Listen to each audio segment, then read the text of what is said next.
Welcome back to the podcast. In this week's episode, we continue our discussion with Rez Khan, lead product manager here at MongoDB, and we're talking about database automation. And in this week's episode, we focus specifically about scalability. How can you configure your MongoDB clusters to meet the demands and the requirements of your applications and offer continuous, efficient operation? And we do that through the use of Autoscalability. This is a great episode if you're wondering about how to ensure the resilience and efficient performance of your clusters. Stay tuned. Hope you enjoy the episode. Thank you. You're listening to the MongoDB Podcast. MongoDB Podcast? Exploring the world of software development, data, and all things MongoDB. And now your hosts, Michael Lynn and Nic Raboy. Welcome back to the podcast. It's great to have you back again. We had such a great chat last time and covered some really great topics. But for those who may be jumping into this episode before listening to the previous one, can you explain who you are and what you do at MongoDB?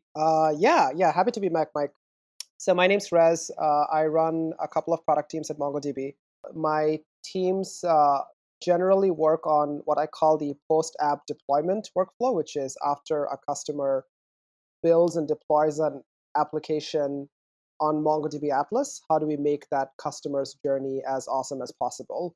So that means we focus a lot on building tools to help customers diagnose problems, automatically optimize how they're using MongoDB Atlas. Fantastic. That's a great summary. And this specific topic that we're going to talk about today is one that I'm very interested in. I first learned about it I believe right after it was released into production. And it's been growing, just like we've been adding feature upon feature to Atlas to make it just so much more valuable for developers. This one, I think, is one of the more powerful ones, and it's around auto-scalability. Now, I first learned about the first feature was the extension of disk as required. So as your application began to generate more data, we would automatically extend the amount of disk that was available to your cluster. That's pretty powerful. But then you started talking about the other sets of resources, and I'm going to let you describe exactly what Autoscalability's capabilities are. Yeah. So when we, as a developer, what you really care about is you want to make sure that the database performs as you expect when you use it. And what performance means can vary based on where in the life cycle of the application it is. You want the database system to behave in a way where if today you don't have a lot of users, it performs well but doesn't cost you a lot of money. But if you have a lot of users, then you want to make sure that the performance remains like what it was when you had a small number of users. And how do you do that? In the world before cloud, you basically need to buy a machine and run a physical machine yourself. And then at some point, if you decide that, this particular machine isn't sufficient for the load that I'm seeing on my application, you need to go and buy a different, bigger machine, or you need to go buy a bigger disk, or you might need to go change your processor to have a bigger CPU. And imagine the pain that is for a development team to actually do that manually. And what cloud did was cloud made that automatic, which means you don't need to worry about getting the machine and provisioning the machine yourself. You can just tell a cloud service provider that I need a bigger machine, get me a bigger machine, and they get a bigger machine for you behind the scene and then tell you that, now you can use this bigger machine. But one of the interesting challenges that threw up is now that you have flexibility to get a bigger machine on demand or a smaller machine on demand as you want, how do you actually make that decision? How do you know when you need a big machine versus a small machine?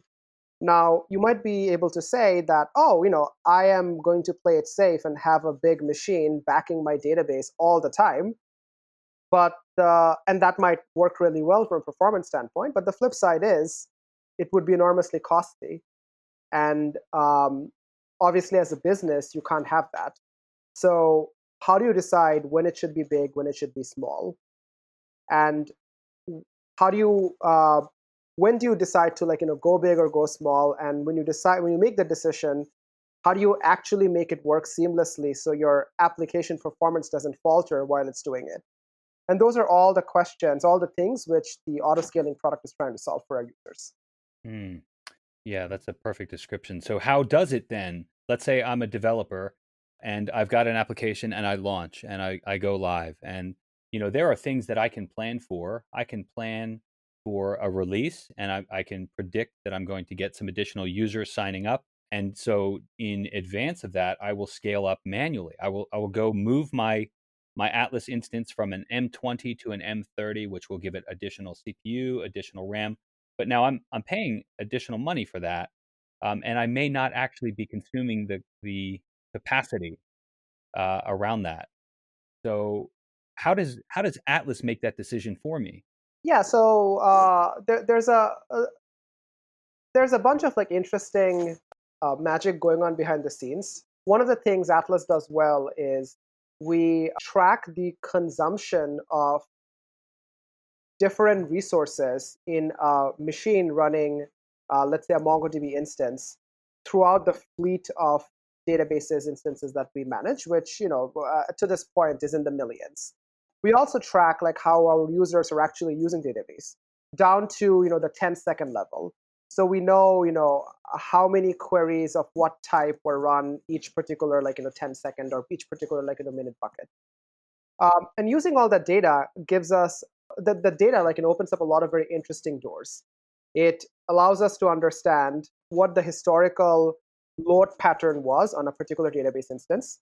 It allows us to understand what the performance of the database was for a given load pattern and for a given set of machines backing the database. And using those insights, we can build algorithms which can essentially figure out for our users what the load and performance characteristic of a database would be in the near future. And then using that, we can decide when to scale you up and scale you down. That's what it does at a very high level, but obviously we can dig into each particular area, which is interesting to users. So when it makes a decision to perform a scaling operation, either up or down, it's using the previous consumption, the capacity availability, and then when it actually makes a decision, what is it doing? What is it actually going to do for me? Do I see a change in the amount of CPU, in the amount of memory? What happened? Yeah, so there are three different types of resources any database needs to care about. So the first one, Mike, that you mentioned was storage. Like you need to make sure enough disk space is available to handle the amount of writes that you're doing on the database. The other two, which are also important, are CPU and memory. What that means is as the amount of operations on your database increases, you need to have the computational power to be able to handle it. So what happens when the system decides to scale up because it anticipates more load coming in the near future, it would it can scale up the disk or it can scale up both CPU and memory. And if you had used Atlas, what it would translate to in the Atlas world is it would scale up from an M10 to an M20 or an M30, which are essentially instance types that gives you more CPU and more memory. And the way it does it is very clever. So we are very cognizant that whenever the underlying server backing a particular application changes, there could be a risk of some performance degradation. So, for example, you might not be able to connect to the application because the underlying server backing the application is changing. What we do is we took some very diligent effort to make sure that doesn't happen. Like we have this process called the rolling upgrade, where we would upgrade the machines in a manner that will not lead to any temporary performance degradation. So from a usage standpoint, your users will not see any blip in performance. It would be seamless. But behind the scenes, we would be scaling up your CPU and memory or disk as needed for whatever the future load would be. Fantastic. And Nick, I know you've got a question, but I want to cover the models that we mentioned for somebody just coming in and not familiar with MongoDB Atlas. If you're going to launch an instance of MongoDB in Atlas, it's going to give you a highly available cluster of servers starting from free. And the free tier is what we call an M0 instance. And as you need additional disk space, CPU, and memory, we ratchet those up and we apply labels to those. So the next level up from an M0 would be an M2, I think, and then there's an M5 and M10, and each one of those has incremental resources available to it. So just a quick explanation there. Go ahead, Nick. Did you have a question? Are you able to set thresholds within the autoscaler to prevent being billed aggressively? Like if for example you get some kind of weird kind of spike, maybe due to some kind of DDoS or some kind of malicious attack, or maybe it's not malicious at all. Is there any measure in place to prevent you from paying for an M0 and then jumping up to an M100 out of the blue or whatever? Yeah, that's actually a very good question. Our users care about two things. They care about cost and they care about performance. Yeah. From a cost standpoint, they want to, it's very reasonable for them to expect a way to make sure that their costs are not too high. Like they have bills to pay, like obviously like that makes sense.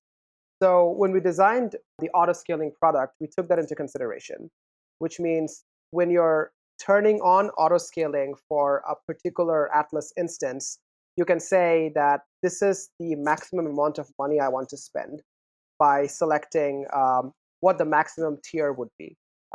If you remember what Mike just said a few minutes ago, you can select different tiers of Atlas. Let's say an M100 is expensive but very powerful. And you can say, I want to scale up, but only up to an M100. And the system is intelligent enough to to only scale up to that.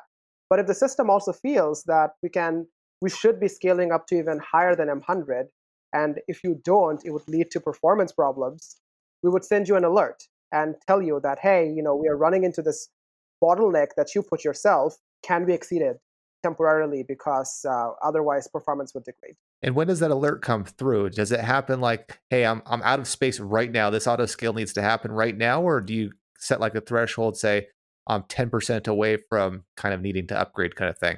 Yeah, I mean that's one of the other interesting facets of the product.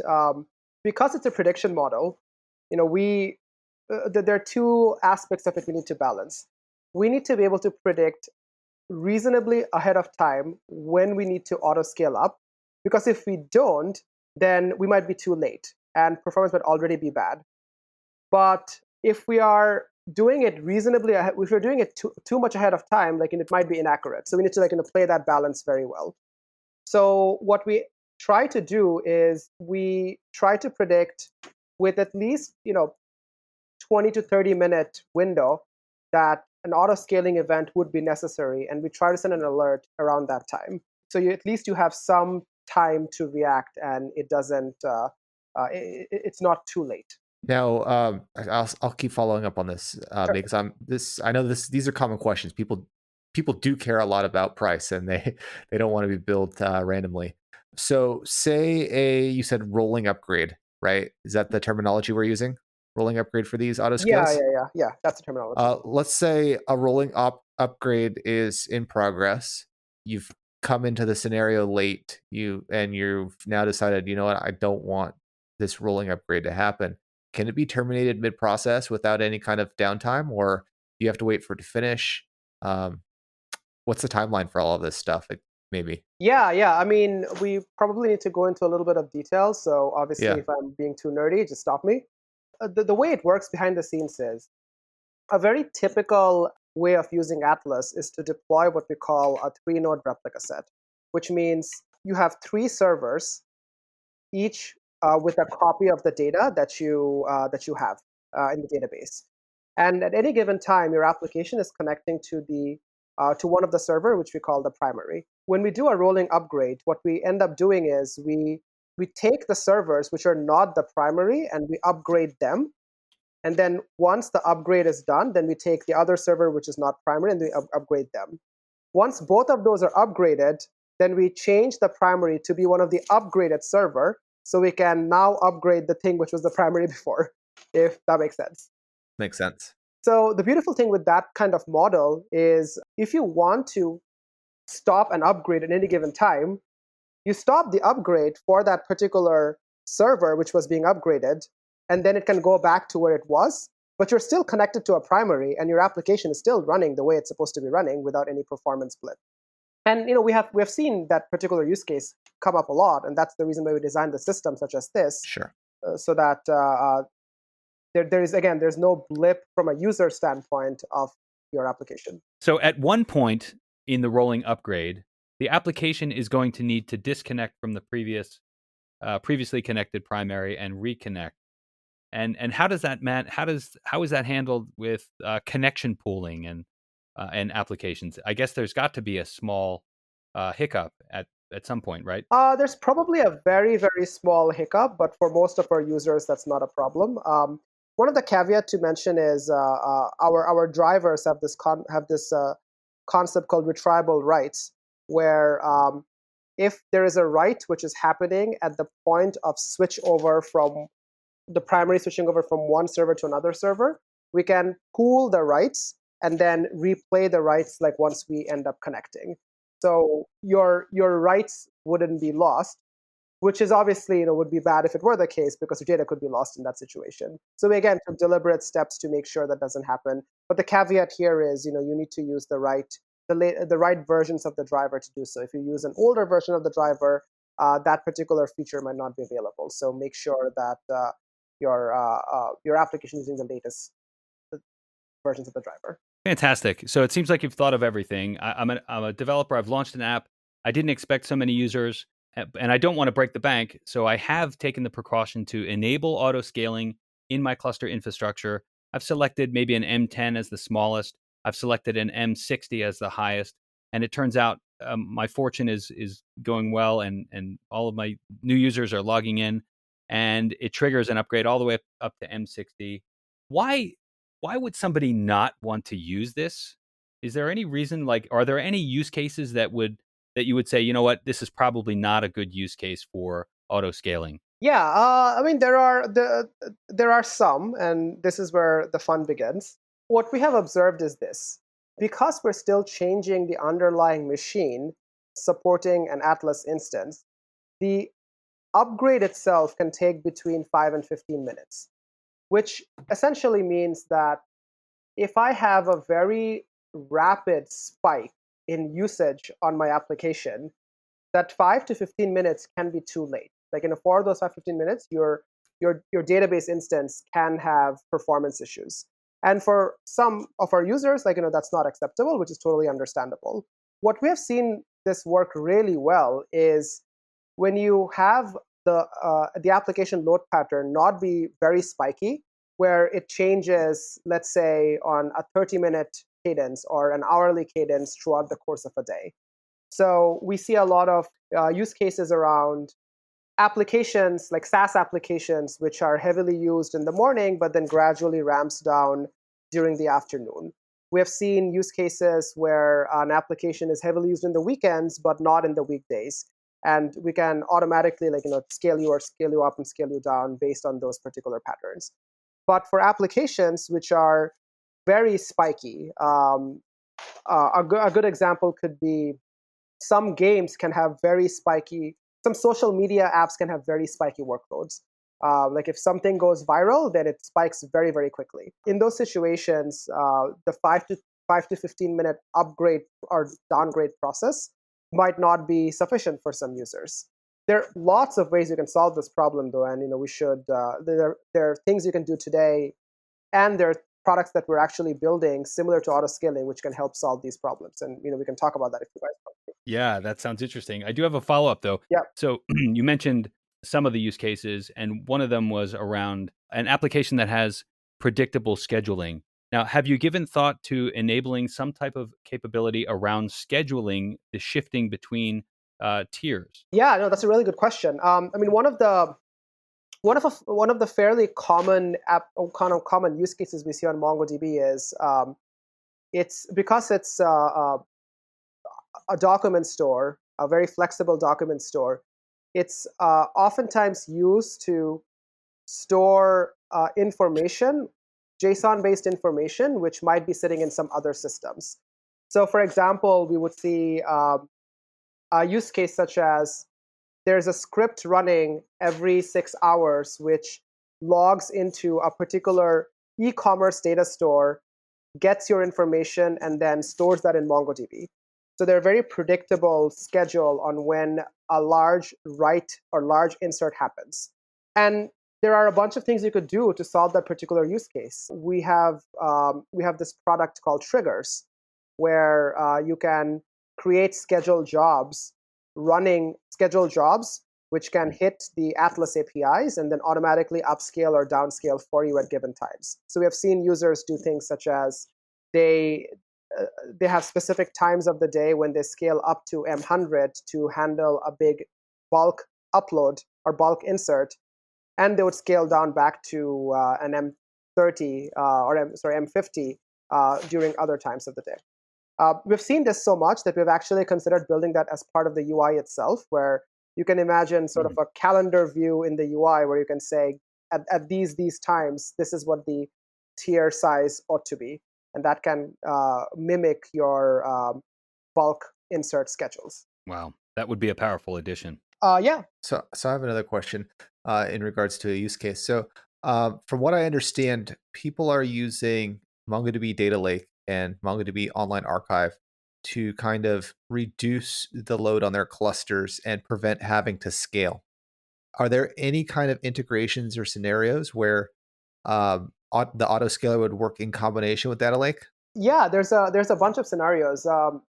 For those of you who have listened to the last podcast where we talked about automatic indexing, one of the very common scenarios we see is sometimes a user might not have the right indexes, and their queries are very inefficient, and that might trigger an auto-scaling event because there's a performance degradation. And you can do that. And if you do that, then you get good performance, but at a higher cost. The right solution there is actually to build the right indexes, so you don't even need to scale up. One of the products we're building, as we spoke about last time, was this automatic indexing product, which would work in conjunction with autoscaling. So we can do intelligent things for you, such as detecting which queries are inefficient, building an index for you, and then even preventing you from autoscaling and saving you that money while giving you good performance. And if that doesn't work, then we can scale you up. So that's an example of how there is another way of saving money and getting good performance without necessarily scaling up. And Nick, you mentioned a very good point about what if there is data which is not that important, and it doesn't need to be in an expensive online OLTP system like MongoDB. We have seen that quite a lot. That's also a very common use case where we see, especially in use cases where you're using MongoDB to write a lot of data very quickly. In that scenario, you might not be reading the data which is older than, let's say, 7 days. And the more cost optimal way for you to store the data would be to put that into an object storage, which is cheaper. One of the products we have recently announced, or recently beta'd, like 6 months back, is called Online Archive, where you can set up rules in Atlas saying that if the data in my collection is older than, let's say, 7 days, based on this timestamp, which happens to be in the collection, copy the data, put it into an S3 bucket, and then delete the data from MongoDB. So you still have a record, but you're not storing the data in an expensive operational database. And that would save you a lot of money. Now, you might ask yourself, okay, that's cool, but what if I need to get the data? What if a user asks for that data? I need to go get that data. Now, do I need to go and connect with S3 to get it? That seems unnecessary to add in my application. So the beautiful thing about this particular product is you don't need to do that. We can connect to this managed S3 bucket for you and return you back the data which you stored in the cold storage with the same connection string and the same query language that you have used in the application. So in a way, it's seamless. Your data is stored in this object storage in a much more cheaper fashion than compared to storing in an OLTP database. But access to that data is easy as well. So you can solve both those use cases of cost optimization and easy access at the same time. True flexibility, and it's almost like a set of features that CFOs will enjoy just as much as developers. Um, so to that point, around cost and around efficiency of the features that you're responsible for as a product manager, to what degree are you responsible for the profitability of these features? And how has the auto scaling and reactivity that you're building into the platform, how has that impacted the profitability of the platform? Uh, yeah, that's. Why are you laughing? I'm laughing because my chief product officer did ask me that question when we released the product, and his concern is like very valid. He's like, okay, this product seems to be doing well, and lots of our users like it, and they're using it in a large number. Does that mean we will lose money? And we did look into it, obviously, and it turns out we actually make slightly more money because of this product, uh, which is interesting, which means we are not only saving our users a lot of money, but for those users who were not scaling up because they didn't know that they had to scale up, we were showing them like in a good performance, and that translates into like in a slightly more money for us. At the end of the day, I think we are completely cognizant of that. We are going to be saving our users a lot of money, and that does take a chunk from our revenue. But the hope is, and that has proven to be true so far, is we cannot run a business where we're not optimizing how much money a user is spending on us. Like we have to give them good performance at the lowest possible cost. And this and we believe that if we do this well via products like autoscaling or online archive that Nic mentioned, we would generate more revenue over the long term just by having more users use the product. And if you look at the MongoDB's stock prices over the past 6 months to a year, it is sort of like proven to be true so far. So we're pretty Yeah, hopeful that this outstanding. is the right strategy for the company. Yeah, I feel strongly the same way, and I think it's kind of like AOL was the anti-pattern. You might be too young to remember AOL, but AOL had a grip on the market, and they frankly, it appeared as though they didn't really care about the concerns of their users around capabilities nor cost, and eventually the market will respond to that. So I think this is a great way to really seal the future of MongoDB by not only giving amazing capabilities; those cost MongoDB money to develop, and implementing these could quite possibly on the front end cost us money because we're obviously providing the lowest possible cost resources to developers. But I like what you said around the fact that that will translate to more users and happier users that are going to, advocate on our behalf. So yeah, that's good stuff. Yeah, I mean our users are smart, and they can if we if we have revenue models where we are overcharging users, like they would recognize that. And the promise of cloud is to give the best possible performance at the lowest possible cost, and that's what we continuously strive to do with our most of our product investments. Yeah. So, is there anything you can tell us in terms of what's coming on the roadmap for the auto scaling functionality of MongoDB? Yeah, there's a rather like exciting roadmap for the product. On one hand, we're doing some work to improve the core algorithm itself on how we scale up or scale down to make it more predictive, which means that basically translates into more accurate scaling up or scaling down, being able to scale up and scale down more ahead of time compared to what we do today. The other exciting area that we are investing a lot of product and engineering resources is how do we solve that spiky workload problem that I talked about?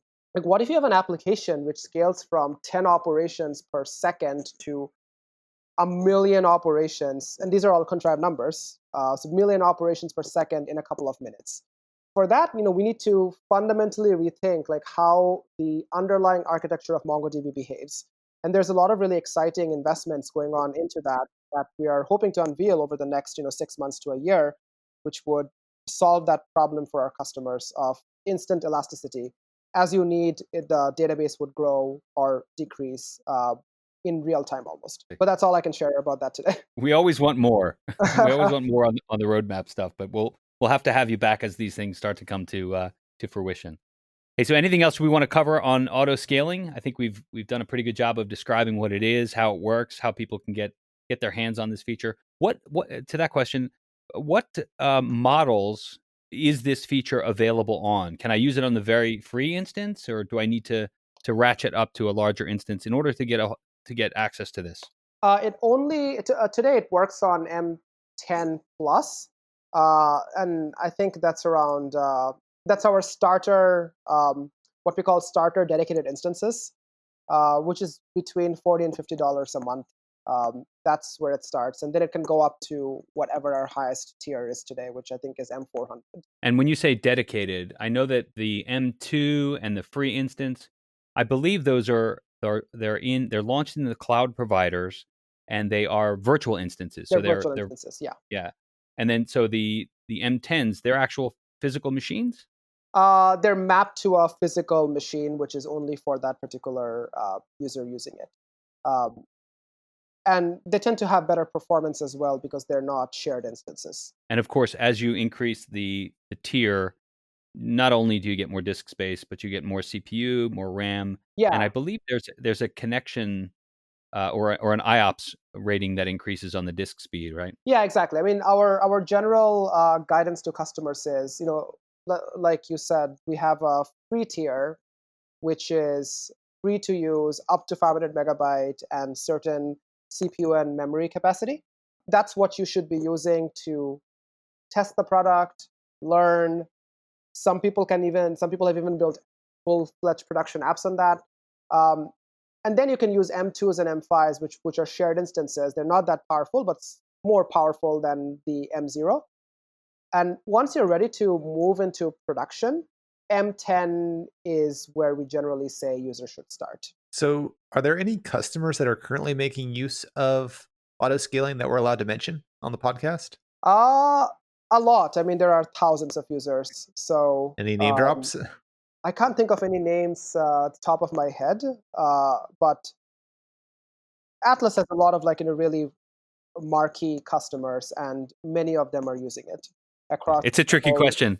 Bunch of I think it's a tricky question because not all of our customers allow us to use their names, but I can appreciate that. Rez, this has been a great conversation. I feel like I have so much more information now about Autoscale. Obviously, we want to send people to where they can get more information. So where do we tell people to go to get more information on this? If they check out cloud.mongodb.com, they will have all the information they need, or they could sign up for Atlas instances there as well, and they'll be able to test the product directly too. And if they have questions about the capabilities, can we send them to the community? Do you ever log into the community forums? I am beginning to do more and more. We have a great community forum where users can ask any questions, and our product managers are there, our technical services are there to answer those questions. And we often have really good engagements with customers, and I'm happy to answer any questions there. Yeah, I'm seeing the activity on the community just exploding. There's so many folks coming in with great questions, and actually we're starting to see a lot of community users answering questions, which is always promising. So if you want to head over to community.mongodb.com, you can log in there, and I know I'm there on a daily basis looking for ways I can help folks. Well, I want to thank you, Rez, for the conversation and for all of the information on auto scaling. Where can people find you? I should use Twitter, but I don't. LinkedIn is the best way for me for people to connect with me if they want to. All right, we'll put some links in the show notes. Again, thanks very much. Thank you. Thanks for listening. If you enjoyed this episode, please like and subscribe. Have a question or a suggestion for the show? Visit us in the MongoDB community forums at community.mongodb.com.